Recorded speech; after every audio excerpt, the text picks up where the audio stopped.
Okay, let's unpack this. You know that feeling. You're super excited about something, maybe, I don't know, a really niche bit of history, or maybe you're into restoring old radios. Yeah, something specific that really lights you up. Exactly. And you want to share it, but Yeah. you just get these blank looks Mm. or like polite nods. Mm-hmm. Oh, that's a nice response. Totally. And then you start thinking, okay, is it me? Am I asking too much? And, why do I always seem to be the one putting in the effort to get into their thing? But it never comes back. Right. It's just this real puzzle, and it can definitely make you feel a bit out there on your own. You start wondering, is this just how I am, or is it like society now, or Yeah. my friendships? Yeah. And it definitely taps into something fundamental, how we connect or try to connect through things we love, and how frustrating it is when it feels, well, one-sided. So today we're diving into a really interesting personal reflection. It's called managing expectations. That's right. It's from someone who identifies as an introvert, has some pretty unique hobbies, and they've really wrestled with this exact thing. Okay, so what's our plan for this deep dive? Well, first, we'll tackle it on the personal level. Are your expectations actually too high? And then we'll zoom out a bit, look at the societal angle. Is there something bigger going on, like the author suggests? Hmm. And finally, the relationships themselves. How do we actually navigate this day to day? The goal really is to get some clarity, maybe find some helpful ways forward for you, the listener. Okay, great. Let's jump straight in then. That first big question, are your expectations just unrealistic? Are you asking too much when you want people to engage with your niche interests? Right. And the short answer, I think, is probably not unreasonable. Wanting someone to show some interest in what matters to you, that's pretty normal. Okay. But, and this is the key thing, the level of engagement you might be hoping for, or maybe the consistency of it across everyone you know, that might be, well, rare. Rare. Okay. Not unreasonable, but rare. Tell me more about that distinction. Well, think about how you yourself interact with others' interests. The author talks about this idea of adaptive generosity. Adaptive generosity. Right. Well, what's that exactly? That skill, that willingness to genuinely try and engage with something someone else loves, even if it doesn't naturally grab you. Yeah. Asking real questions about their pottery class, listening to their stories about fantasy football. Even if you couldn't care less about pottery or football. Exactly. You're doing it to connect, to show you care about them, to maybe learn something. And honestly, that's quite an advanced skill. It takes maturity, empathy, a real openness. Huh.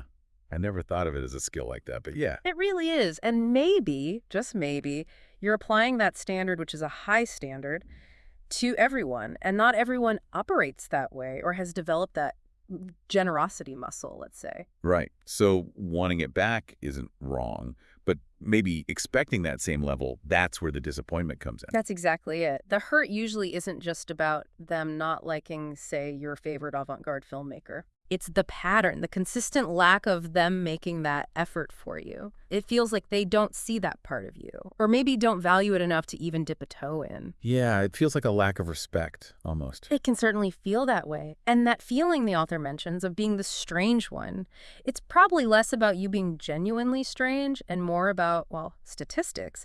Having really unique passions just means fewer people will instantly click with them. It's rarity, not a flaw. Okay. That reframing is helpful. It's not a personal defect, it's just less common. Now, the author also brings up this idea, and it feels very relevant about living in a kind of mental health, me culture era. Could that be feeding into this whole dynamic on a bigger societal scale? Oh, absolutely. I think that observation really hits on something. We talk a lot about boundaries and self-care these days. And look, those are incredibly important concepts, vital even. Sure. But like any powerful tool, they can sometimes be, let's say, misused or maybe oversimplified. Sometimes setting a boundary can become a sort of socially acceptable excuse to just avoid anything that feels slightly effortful or uncomfortable. Okay. So instead of protecting your core energy, it becomes about avoiding anything that isn't immediately fun or easy. Precisely.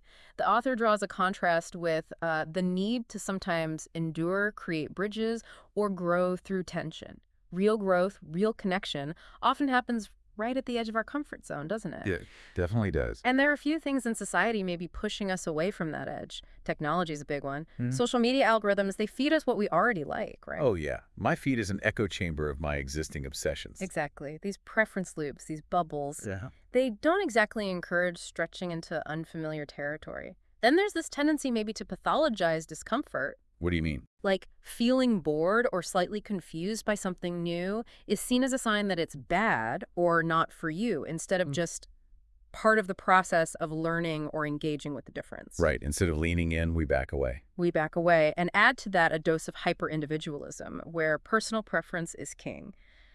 The idea of doing something for someone else, compromising for collective joy, it sometimes takes a back seat. So there's a line between healthy boundaries, like, I genuinely don't have the emotional bandwidth for this complex thing right now, and unhealthy avoidance.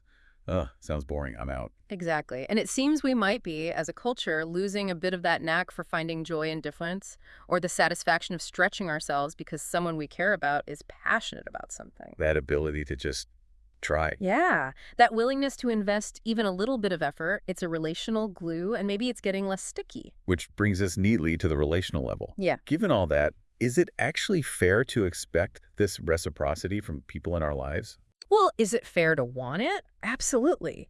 That desire for give and take, for being met halfway, that's like relationship 101, isn't it? Yeah, seems fundamental. But expecting it, like, automatically from everyone, that might be where we set ourselves up for disappointment. Think about those qualities we discussed, your adaptability, your curiosity, your patience. That adaptive generosity. Right. Those are wonderful qualities, but they're not universal. They're almost like gifts you bring to the relationship. And a gift needs someone willing and able to receive it, you know? That's a really good way to put it. A gift needs a receiver.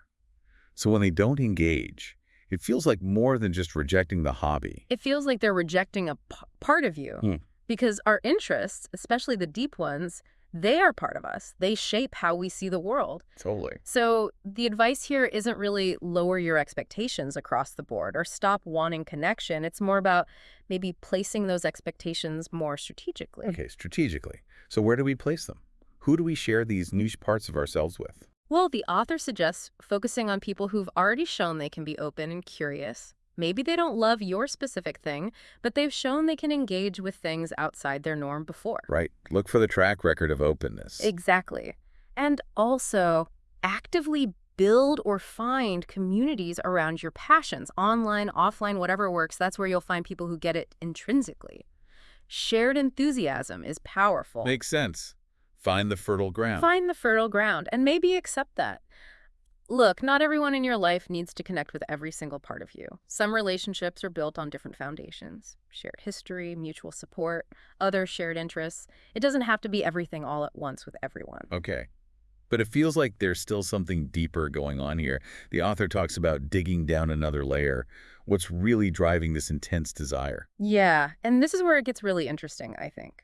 Yeah. Because fundamentally, it's often not just about wanting a partner for your board game night. Right. It's more than the activity. It's way more. It's that deep down wish that someone would stretch for you the way you stretch for them, that they would show up, maybe not in fascination for the thing itself, but out of care for you. Wow. Yeah. And putting that desire out there, that's vulnerable. That's not being pushy, as the author says. That's laying bare a really fundamental human need. To be seen, to be valued for all of who you are, including the quirky bits. It's like, hey, I sat through 3 hours of your detailed breakdown of soil pH levels for your garden.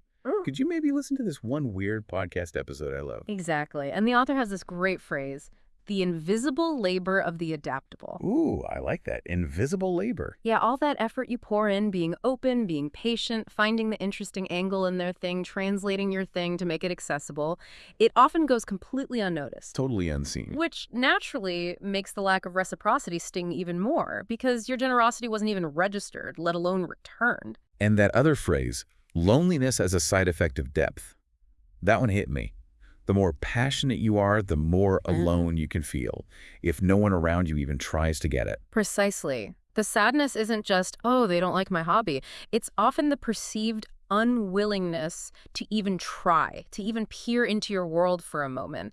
It feels like your passion, your depth, is somehow becoming a wall instead of a bridge. Yeah. And the author connects this back to the culture, suggesting modern culture rewards walls, not bridges, that focus on boundaries, on avoiding discomfort. Maybe it makes us less likely to even attempt to build those bridges of understanding through shared experience, especially if it looks like effort. It's that contrast the author mentions between cognitive generosity and cognitive selfishness. Right. Cognitive generosity, that's the mental effort, the openness, the willingness to try and understand someone else's world. Like mental hospitality. Exactly. And cognitive selfishness is, well, taking the easy route, Mhm. sticking with what's familiar, comfortable, low effort, mental shortcuts. And you, the listener, might be operating on this high-effort, cognitively generous level. And bumping up against what feels like low effort, cognitively selfish responses. And it's frustrating because what you're really asking for underneath it all isn't conversion to your hobby. No.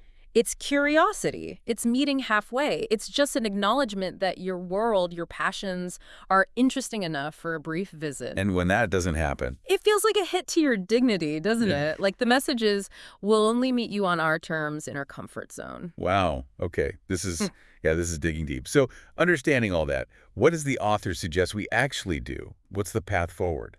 Okay, so the good news is it's not presented as this impossible choice. It's more about strategic approaches. The first one outlined is the curated connection path. Find your people. Right, which seems logical. Yeah. Lean into the connections where there's already common ground, or at least that baseline respect and curiosity. Exactly. Instead of trying to, bash down walls, focus your energy where there's an open door. Seek out people who already share your specific interests or just appreciate that kind of depth. Less disappointment that way, presumably. Much less disappointment, more ease, more shared joy. So the strategies are pretty clear. Join those niche communities, Reddit, Discord, forums, meetups, local clubs. Be proactive in finding your tribe. Be proactive, or even host something yourself. Create an inviting space. Use your passion as a magnet. The core idea is, like the author says, water the seeds that actually want to grow. Don't waste water on pavement. Okay, water the seeds. I like that. Then there's the second path, the gentle invitation path. Deepen with existing relationships. This sounds trickier. It definitely requires more nuance, maybe more vulnerability. This is about carefully inviting people you already care about into your world, not expecting them to become superfans, but inviting them in because you matter to them, and this thing matters to you. The payoff could be huge, though deeper intimacy, real understanding, maybe even releasing some of that built-up resentment constructively. But how do you have that conversation without it sounding like you never care about my stuff? That sounds like a minefield. Framing is everything here. You absolutely want to avoid blame. It's more about expressing your feeling, your experience. Like using I statements. Exactly. Something like, hey, this thing I do, it's actually really meaningful to me, and sometimes I feel a bit lonely with it. It would honestly mean a lot if you'd be willing to just experience a little bit of it with me sometime. Not because I expect you to love it, but just because it's part of my world and I'd like to share it with you. Okay, that feels much less confrontational. Right. Maybe even share some insights like, I was thinking about how we share interests. Offer a really low-stakes way in, watch one short video, listen to one song, visit one place for half an hour. Make it easy to say yes. The key is emphasizing care and connection over the activity itself. Gotcha. Address the potential discomfort by highlighting the relationship. Okay. And the third path, the expressive lighthouse path. Create content. That's intriguing. Yeah, this one's about taking your passion and even your struggle with sharing it and turning it into something creative. So instead of pushing it on people, you put it out there. Exactly. It's not about hunting people down to appreciate your thing. It's about building a lighthouse. You express yourself. You put your signal out into the world. This can be incredibly validating just for yourself. It can help you connect with other people who feel the same way, those other quiet adaptables. And it can also be a gentle way for people already in your life to understand your perspective without feeling cornered. So it could be like writing about it, making a video. Like a podcast episode. Yeah, meta. Totally. Or a piece of music, a skit, anything really. The point is to create something that resonates, that signals who you are and what matters to you. It attracts rather than pursues. And the author's final recommendation seems to be blending these, right? A combined strategy. Yes, which makes a lot of sense. Maybe you create some content expressing your experience. You share that gently with a few trusted people as a conversation starter. A bridge. A bridge, exactly. You let that content also attract new connections who just naturally get it. And you use the whole process to validate your own feelings. Okay, I'm not crazy for feeling this way. Right. It's a multi-pronged approach. It is. It gives you different avenues, different ways to manage the situation without just feeling stuck or resentful. So as we wrap up this deep dive, what's the final thought, the main takeaway you want to leave our listener with? I think the biggest thing is this. You're not wrong for wanting to be met. Your desire for reciprocity, for people to show up for you in the way you show up for them, that's not a flaw. Yeah. You might just be operating with a higher degree of empathy, curiosity, that cognitive generosity we talked about. You might be, in some ways, kind of emotionally ahead of the curve. Emotionally ahead of the curve. I like that. And the hopeful part is the people who can meet you there, who are willing to stretch, who will show up just because they care about you, they exist, they are out there. And sometimes putting out that signal, whether it's a gentle invitation or a creative lighthouse, is all it takes to find them.